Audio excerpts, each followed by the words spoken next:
Selamat pagi bagi kita semua warga jemaat GKPA dan simpatisan dimanapun berada.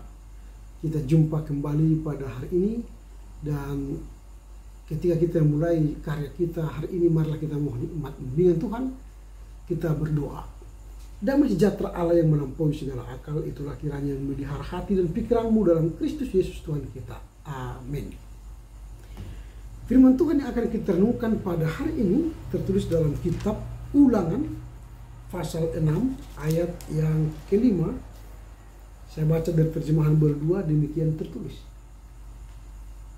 Kasihilah Tuhan Allahmu dengan segenap hatimu dan dengan segenap jiwamu dan dengan segenap kekuatanmu.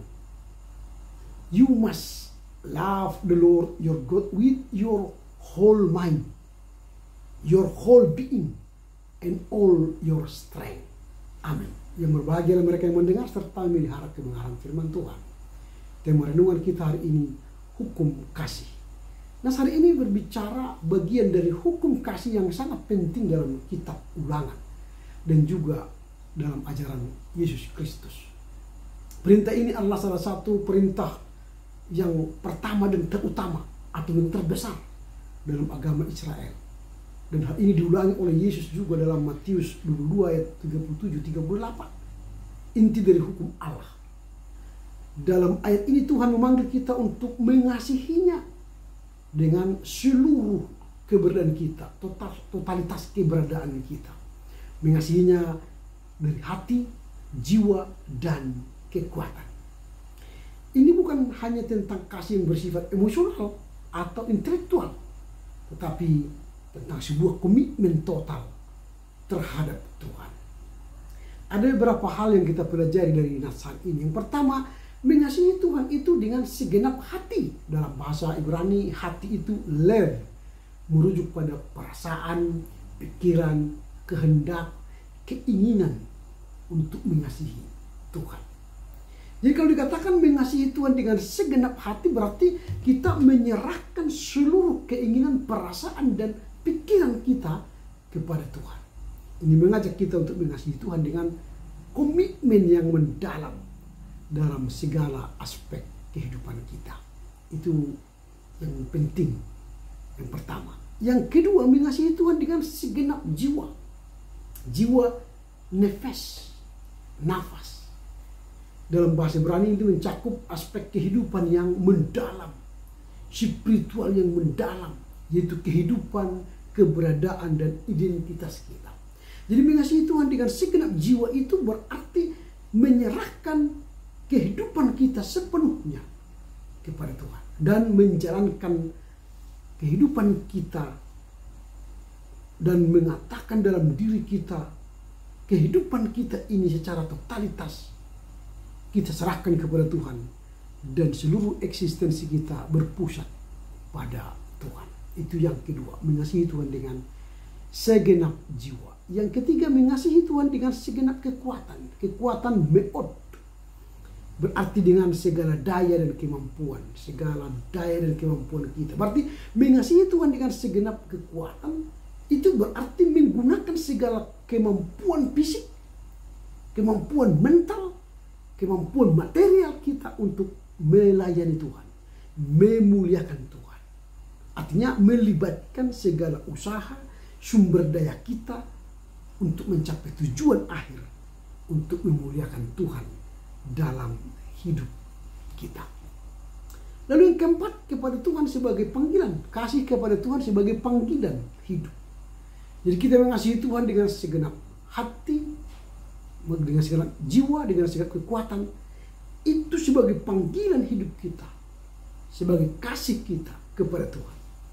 Jadi perintah Ulangan 6 ayat 5 ini tidak mengajak kita hanya untuk mengasihi Tuhan, tetapi juga mencintainya dalam seluruh aspek kehidupan kita, dengan seluruh hati kita, dengan seluruh jiwa dan seluruh kekuatan kita. Inilah panggilan untuk hidup seutuhnya, sepenuhnya bagi Tuhan. Kasih kita hanya untuk Tuhan. Itu yang kita pelajari dari nas hari ini. Pertanyaan kita sekarang, apa yang hendak kita renungkan dari nas hari ini? Yang pertama ialah kasihilah Tuhan Allahmu dengan segenap hatimu. kasihilah Tuhan Allahmu dengan segenap hatimu. Hati kita harus penuh dengan kasih kepada Tuhan, mengarah kepada Tuhan. Dan buktinya ialah kita taat dan setia kepada Tuhan. Kalau kita katakan aku mengasihi Tuhan dengan segenap hati, berarti saya taat, saya setia kepada Tuhan. Dan nas ini juga mengajak kita untuk mencintai Tuhan dengan ketulusan. Jangan setengah hati, tetapi full heart, penuh hati untuk memuliakan Tuhan. Untuk memuliakan Tuhan, bukan untuk kepentingan pribadi. Ini bagian yang pertama yang perlu kita renungkan. Kasihilah Tuhan Allahmu dengan segenap hatimu. Yang kedua, kasihilah Tuhan Allahmu dengan segenap jiwamu, nafasmu, rohmu. Itu berarti dengan segenap jiwa menyerahkan seluruh hidup kita untuk tujuan Tuhan. Bukan untuk tujuan kita, tapi untuk tujuan Tuhan.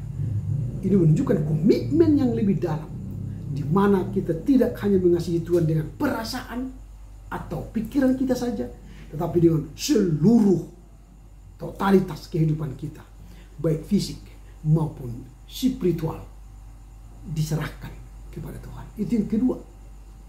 Yang ketiga, yang terakhir, kasihilah Tuhan Allahmu dengan segenap kekuatan. Jadi mengasihi Tuhan itu dengan segala kekuatan, memanfaatkan segala apa yang ada pada kita, yang kita miliki, baik harta, pikiran, ide, gagasan, seluruh hidup kita ini memuliakan Tuhan. Jadi tujuannya menggunakan sumber daya kita untuk memuliakan Tuhan. Jadi apa yang perlu kita renungkan dari nas hari ini? Pertama, kasihilah Tuhan Allahmu dengan segenap hatimu. Kedua, kasihilah Tuhan Allahmu dengan segenap jiwamu. Dan kasihilah Tuhan Allahmu dengan segenap kekuatanmu.